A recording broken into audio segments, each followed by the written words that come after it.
बघा आपल्याला सराव संच 1.1 बघायचा आहे. पुढील संच यादी पद्धतीने लिहा. काय करायचं आहे आपल्याला? यादी पद्धतीने संच लिहायचे आहे. संच आपल्याला दिलेले आहेत त्यानुसार. ठीक आहे, आता यादी पद्धत आणि गुणधर्म पद्धत आपण शिकलेलो आहे. यादी पद्धतीने आपण उदाहरण सोडवूया. पहिलं उदाहरण आहे 1 ते 50 मधील सममूळ संख्यांचा संच. काय सांगितलं आहे? 1 ते 50 मधील पण सममूळ संख्यांचा संच. समसंख्या म्हणजे काय हे आपण आता शिकलेलो आहे. आता आपल्याला काय पाहिजे? मूळ संख्या. मूळ संख्या म्हणजे काय? की अशी संख्या की ज्याचा अवयव फक्त 1 आणि तीच संख्या असते. जसं की आपण उदाहरणार्थ घेऊया 13.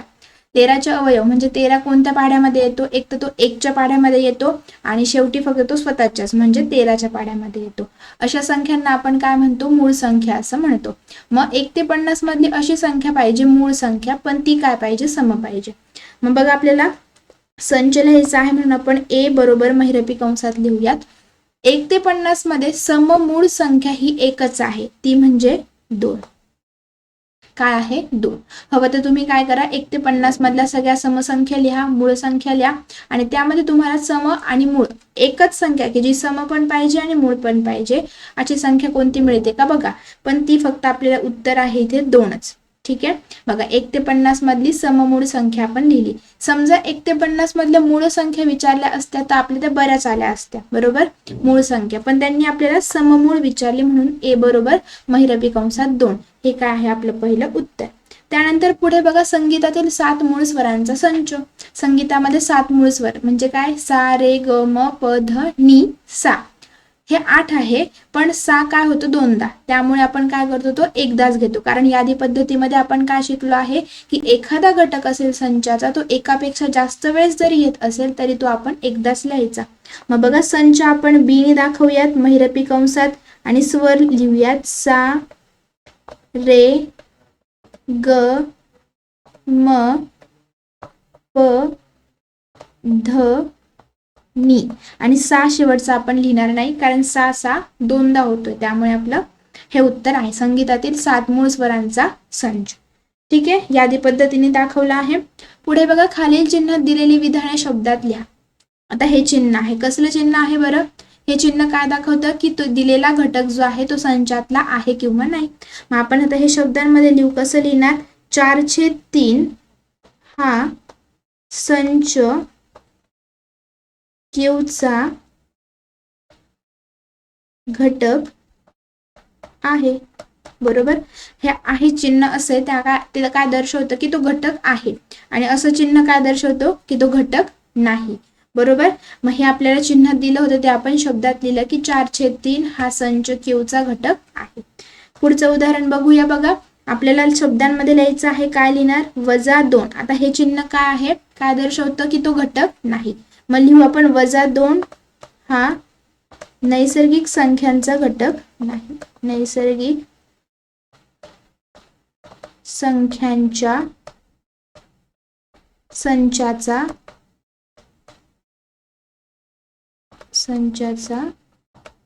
घटक नाही, बरोबर. ते काय नाही यासाठी ते चिन्ह दर्शवतं म्हणून आपण लिहिलं -2 हा नैसर्गिक संख्यांचा संचाचा घटक नाही. बघा पुढचं उदाहरण आहे कोणतेही 2 संच यादी पद्धतीने आणि गुणधर्म पद्धतीने लिहा. यादी पद्धत आणि गुणधर्म पद्धत आपण शिकलेलो आहे. पहिल्यांदा आपण यादी पद्धतीने उदाहरण लिहूयात. यादी पद्धत. पहिलं उदाहरण घेऊया आपण. समनैसर्गिक संख्यांचा संच. समनैसर्गिक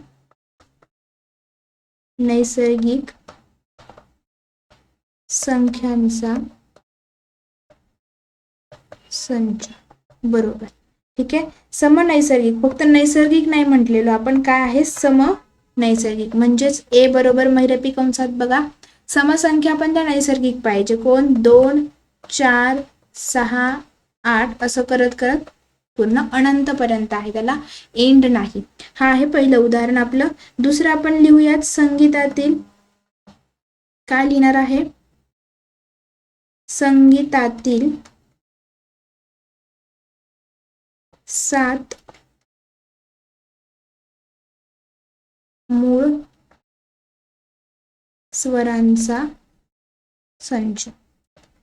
ठीक आहे, आता हे आपण बी ने दाखवूयात आणि काय आहे? सा रे ग म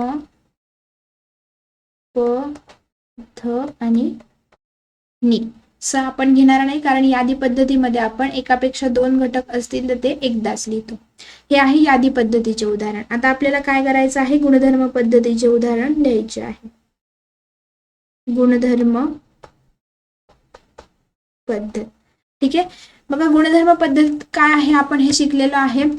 आता गुणधर्म पद्धतीमध्ये आपण पहिलं उदाहरण घेऊया की जसं समजा पहिलं उदाहरण आपण लिहिलेलं आहे गुणधर्म पद्धतीचं ए बरोबर महिरपी कंसात. काय लिहिणार आपल्याला, गुणधर्म पद्धत.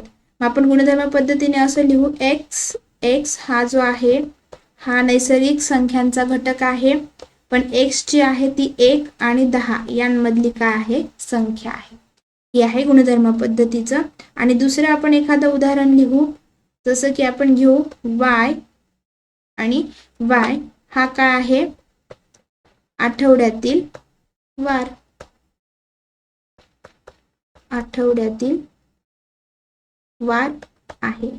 हे दोन जे उदाहरण आहे हे कसले आहे, गुणधर्म पद्धतीचे उदाहरण आहे. बघा यादी पद्धत गुणधर्म पद्धत दोन्ही आपण उदाहरण लिहिले आहे, समोर आहे. प्रॅक्टिस करा, जमेल. यादी पद्धत गुणधर्म पद्धत जे आपण पहिल्यांदा प्रस्तावनेत शिकलो आहे त्याच्याकडे व्यवस्थित लक्ष द्या, त्यावरून आपल्याला पुढचे उदाहरण सोडवता येतील.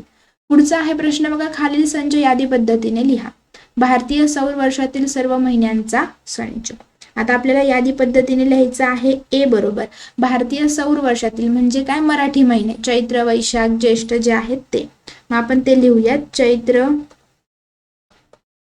वैशाख ज्येष्ठ आषाढ श्रावण, मराठी महिने लिहायचे सगळे. ठीक आहे,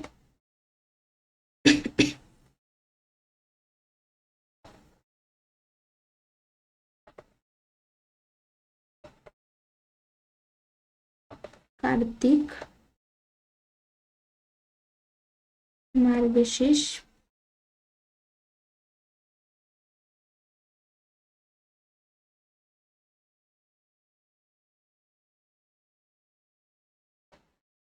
बघा यादी पद्धतीने लिहायचं होतं सौर वर्षातील सर्व महिन्यांचा संच. एने दाखवला महिरपी कंसात आपण सगळे महिने लिहिले, सगळे वेगवेगळे आपण स्वल्प विरामाने दाखवले आहे. हे त्याचं उत्तर आहे. पुढे बघा कॉम्प्लिमेंट या शब्दातील अक्षरांचा संच. हा संच आपण बी ने दाखवूयात. बघा आता काय आहे, सी स्वल्पविराम परत ओ. जेवढे घटक आहेत ते सगळे लिहायचे, पण लक्षात ठेवा की जरी आता बघा इथे एम हा डबल आहे तरी पण तो आपण काय लिहिणार, एकदाच लिहिणार. त्यानंतर आहे पी एल ई एन आणि टी. बघा कॉम्प्लिमेंट या शब्दातील अक्षरांचा संच आपण लिहिला यादी पद्धतीने. फक्त काय आहे की जर डबल असेल तरी तो आपण एकदाच लिहायचा. त्यानंतर पुढे बघा खालील संच गुणधर्म पद्धतीने लिहा. ए बरोबर आहे महिरपी कंसात 1 4 9 16 25 36 49 64 81 आणि 100. आता हा ए जर तुम्ही नीट बघितला तर काय दिसतं आहे बघा, ह्या संख्या कशा वाटत आहेत, या सगळ्या संख्या ज्या आहेत त्या काय आहे, कोणाचे तरी वर्ग आहेत. जसं की 4 हा 2चा वर्ग आहे, 9 3चा वर्ग आहे, 16 4चा वर्ग आहे, 25 5चा वर्ग आहे, असं करत करत 81 9चा वर्ग येतो, 100 10चा वर्ग आहे. म्हणजे आपल्याला काय कळलं की हे जे घटक आहे हे कोणाचे तरी वर्ग आहेत, काही संख्यांचे वर्ग. पण त्या संख्याही कशा आहेत, नैसर्गिक आहेत. बरोबर, 2चा वर्ग 3चा वर्ग 4चा वर्ग हे सगळ्या नैसर्गिक संख्या आहेत. मग आपण कसं लिहू शकतो बघा, गुणधर्म पद्धतीने लिहायचं आहे. एक्स ही उभी रेष, त्यानंतर एक्स बरोबर काय आहे, एनचा वर्ग म्हणजे ते वर्ग आहेत. आता एन हा घटक जो आहे ह्या कशा आहेत, सगळ्या नैसर्गिक संख्या आहेत. आणि कुठपर्यंत आहे बघा त्या 100. 100 हा कोणाचा वर्ग आहे, 10 म्हणजे एन बरोबर काय आहे बघा 10. या पद्धतीने आपण हे गुणधर्म पद्धतीने सोडवलेलं आहे उदाहरण. समजलंय बघा, काय केलं आपण पहिल्यांदा समजून घेतलं की संख्या ज्या आहेत त्या काय आहेत, त्या वर्ग आहेत, नैसर्गिक संख्यांचे वर्ग. मग ते आपण गुणधर्म पद्धतीने लिहिलं. ठीक आहे. त्यानंतर पुढे बघा सी चं लिहायचं आहे स्माइल. हा SMILE हे शब्द आहे आणि ती संच जो आहे तो आपल्याला काय करायचा आहे, गुणधर्म पद्धतीने लिहायचा आहे. मग सी बरोबर आपण लिहू शकतो Y उभी रेष Y, हे काय लिहिणार आपण, स्माइल या शब्दातील अक्षर आहे. या काय आहे तो, Y शब्दातील अक्षरे आहेत ना, घटक, म्हणून आपण लिहिणार तो शब्दातील अक्षर आहे. बघा गुणधर्म पद्धतीने आपण ते लिहिलं. Y उभी रेष अशी Y हे स्माइल या शब्दातील अक्षर आहे. Y म्हणजे काय, हे सगळे एक एक घटक आपण दर्शवत असतो. गुणधर्म पद्धत आपण लिहिली आहे. त्यानंतर पुढे बघा डी बरोबर रविवार, सोमवार, मंगळवार, बुधवार, गुरुवार, शुक्रवार, शनिवार असं दिलेलं आहे. आणि गुणधर्म पद्धतीने काय लिहायचं आहे बघा. आता हे सगळे काय आहे, आठवड्यातील वार. मग आपण लिहू शकतो समजा की X उभी रेष X हा काय आहे, ते आठवड्यातील वार. आठवड्यातील वार आहे. गुणधर्म पद्धतीने आपण ते लिहिलं. बघा डी बरोबर दिलं होतं काय, X उभी रेष X हा आठवड्यातील वार आहे. अशा पद्धतीने आपण यादी पद्धत आणि गुणधर्म पद्धत शिकलो आहे. त्यावरचे उदाहरण पण आपण सोडवलेले आहे. ठीक आहे. त्यानंतर आता पुढचं बघायचं आहे आपल्याला संचांचे प्रकार. काय आहे, संचांचे प्रकार. आता यामध्ये बघा इकडे एक घटक संच, रिक्त संच, शांत संच आणि अनंत संच हे प्रकार दिले आहेत. त्यांच्या व्याख्या आणि उदाहरण दिले आहे. थोडक्यात बघा एक घटक संच म्हणजे काय, त्याच्या अर्थात शब्दामध्येच अर्थ आहे एक घटक असा संच की ज्याच्यामध्ये फक्त एकच घटक असतो, त्यांना आपण एक घटक संच असं म्हणतो. उदाहरण त्याचं इथे दिलेलं आहे. रिक्त संच, रिक्त म्हणजे काय की ज्याच्यामध्ये काहीच नाही, तो काय असतो, रिकामा. रिक्तचा अर्थ काय असतो, रिकामा. म्हणजे असा संच की जो रिकामा आहे त्यांना आपण काय म्हणणार, रिक्त संच. त्याचं उदाहरण बघा इथे दिलं आहे. त्यानंतर आहे शांत संच. शांत संच म्हणजे काय की ज्या संचातल्या घटकांची संख्या ही काय असते, मर्यादित असते किंवा ती आपण मोजू शकतो.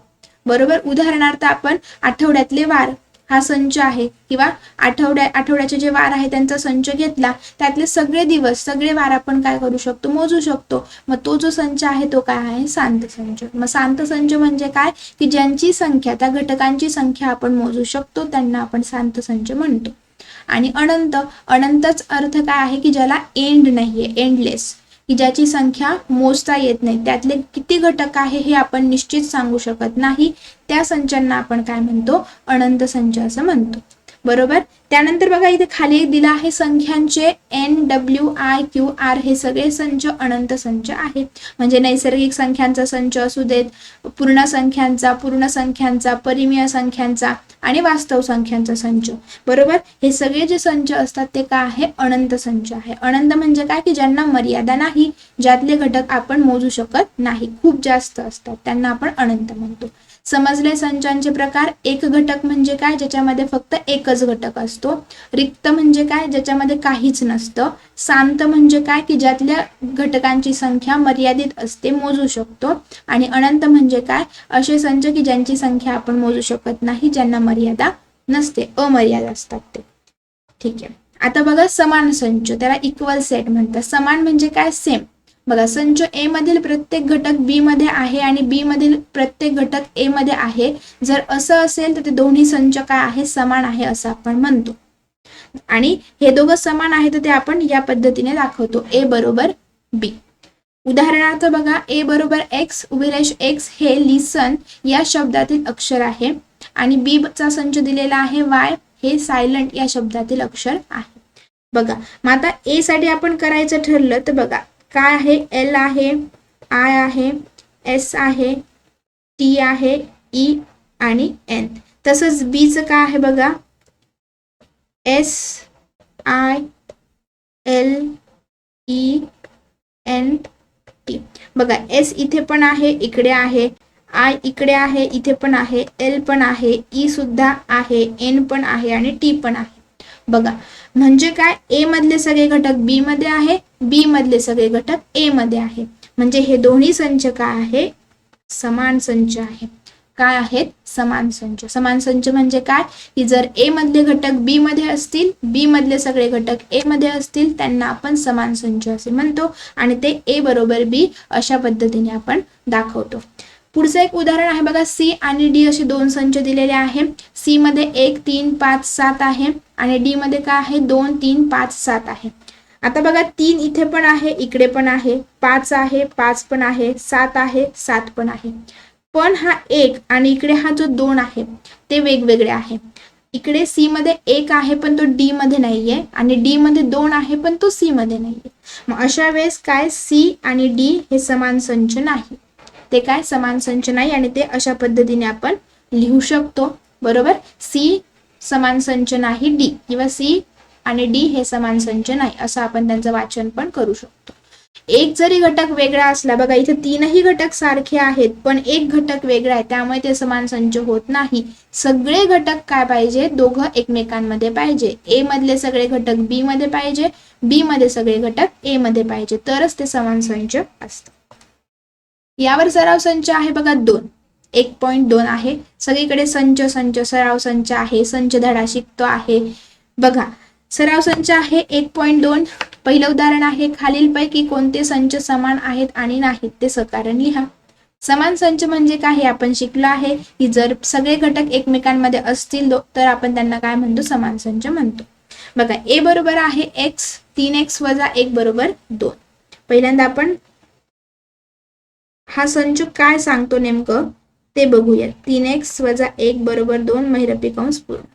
याची कंडिशन काय आहे, 3x - 1 बरोबर 2. आता हे आपण सोडवू. -1 आहे, तिकडे जाताना काय होणार, तो +1 म्हणजे 3x बरोबर काय आला 3.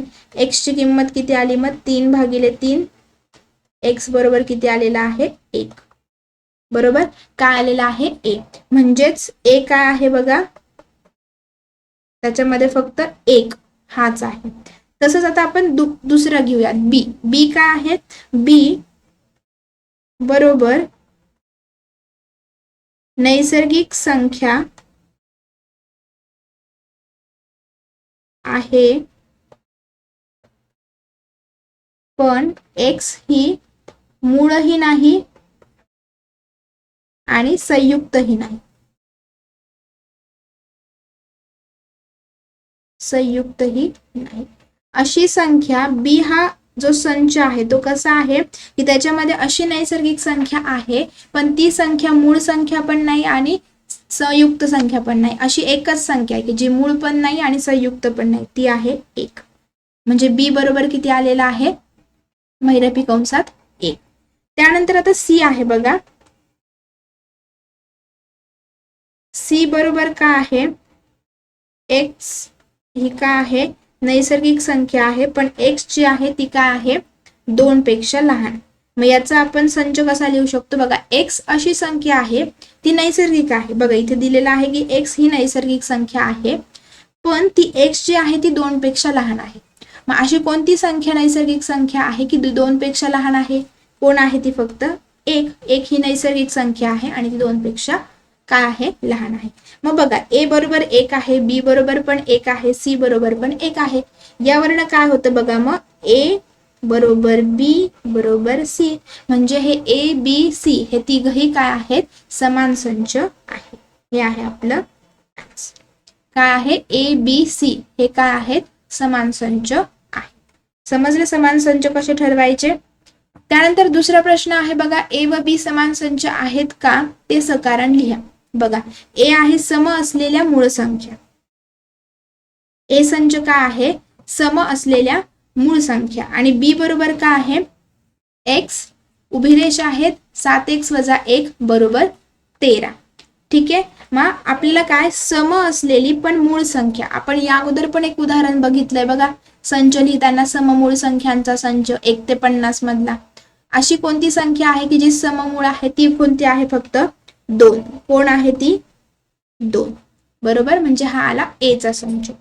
बी संच काय येतो बघा, बी आहे x 7x - 1 बरोबर 13. बरोबर, आता ही आपण कंडिशन अट जी आहे 7x - 1 बरोबर 13 हे शोधू. 7x बरोबर काय येणार, इकडे -1 होता, इकडे येताना तो अधिक झाला. 7x बरोबर काय झाले 14. मग x बरोबर काय येणार 14/7, म्हणजेच x बरोबर किती आलं 2. म्हणजेच बी हा संच काय आहे मग त्याच्यात 2 आहे. बघा हे आहे समजा समीकरण 1 आपलं आणि हे आपण 2 म्हणू. ए आणि बी वरून मग तुम्ही काय म्हणू शकता, ए आणि बी समान आहेत का, आहे. म्हणून आपण म्हणू शकतो, म्हणून ए बरोबर बी आहे. म्हणजे ए व बी हे समान संच आहेत, समान संच आहेत. बघा त्यांनी तेच विचारलं आहे, समान आहे की नाही, असेल तर सहकारण लिहा. त्यांचं सहकारण आपण म्हणजे कारण पण लिहिलं, सोडवलं आणि त्यावरून आपल्याला काय कळलं, ए आणि बी हे समान संच आहेत. त्यानंतर पुढे बघा, खालील पैकी कोणते रिक्त संच आहे सहकारण लिहा. रिक्त म्हणजे काय, ज्याच्यामध्ये काय तर रिकामे आहे, एक पण घटक नाही. ए बरोबर महिरपी कंसामध्ये काय आहे, ए ही 0पेक्षा लहान असणारी नैसर्गिक संख्या आहे. बरं आपण आधी काय लिहूयात, ए बरोबर महिरपी कंस काय आहे, नैसर्गिक संख्या पाहिजे, पण ती कशी पाहिजे, 0पेक्षा लहान. नैसर्गिक संख्या चालूच कुठून होतात बघा, 1 2 3 पुढे अशा अनंत आहेत त्या. मग नैसर्गिक संख्या 0 आहे का, नाही. 0पेक्षा लहान नैसर्गिक संख्या येऊ शकते का, नाही. म्हणजे हा ए जो आहे तो काय आहे, रिकामा. मग काय आहे, म्हणून ए हा रिक्त संच आहे, रिक्त संच. समजलंय. त्यांनी दिलं होतं की ए ही 0पेक्षा लहान असणारी काय पाहिजे, नैसर्गिक संख्या. पण नैसर्गिक संख्या आपण 1 पासून पुढे झालो होता, त्यामुळे 0पेक्षा लहान ही नैसर्गिक संख्या येणार नाही. त्यामध्ये त्या वजा वगैरे ज्या आहेत त्या पूर्णांक संख्यामध्ये येतात. म्हणजे ए हा काय आलेला आहे, आपला रिक्त संच आला आहे. त्यानंतर पुढे बघूया आता, सी बरोबर काय दिला आहे, एक्स उभी रेष 5x - 2 बरोबर 0 आणि x जो आहे तो n चा घटक आहे. n म्हणजे काय आहे, नैसर्गिक संख्या. पहिल्यांदा आपण हे सोडवून घेऊया. बघा 5x - 2 बरोबर काय आहे 0. मग 5x बरोबर काय येणार, इकडे +2 आणि x बरोबर काय येणार 2/5. पण त्यांनी काय सांगितलं आहे, x जो आहे तो नैसर्गिक संख्या आहे. मग 2/5 ही नैसर्गिक संख्या आहे का, नाही. म्हणजे सी हा संच पण काय येणार, रिक्त संच. म्हणून सी हा रिक्त संच आहे. सी हा काय आहे, रिक्त संच आहे. बघा ते दिलं, ते सोडवलंय. x ची किंमत 2/5 आली. 2/5 ही नैसर्गिक संख्या नाही. त्यांनी इथे सांगितलं आहे की x हा नैसर्गिक संख्यांचा घटक आहे, म्हणून आपला संच काय आला, रिक्त संच आला. त्यानंतर पुढे बघा, खालीलपैकी कोणते संच शांत संच आणि अनंत संच आहे. शांत संच म्हणजे काय, की ज्यांची संख्या मर्यादित असते, आणि अनंत म्हणजे काय, की ज्यांना मर्यादा नसते, अमर्याद्य असतात ते. ए आहे बघा, x हा असा आहे 10पेक्षा लहान, आणि x ही काय आहे, नैसर्गिक संख्या आहे. बरोबर.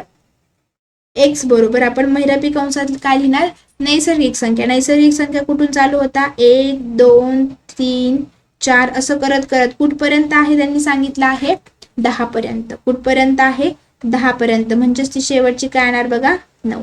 मग ए त्याला काय आहे, मर्यादा आहे की नाही, बघा आपण घटक मोजू शकतोय ना. त्यांनी 10 पर्यंत सांगितलेलं आहे, बरोबर.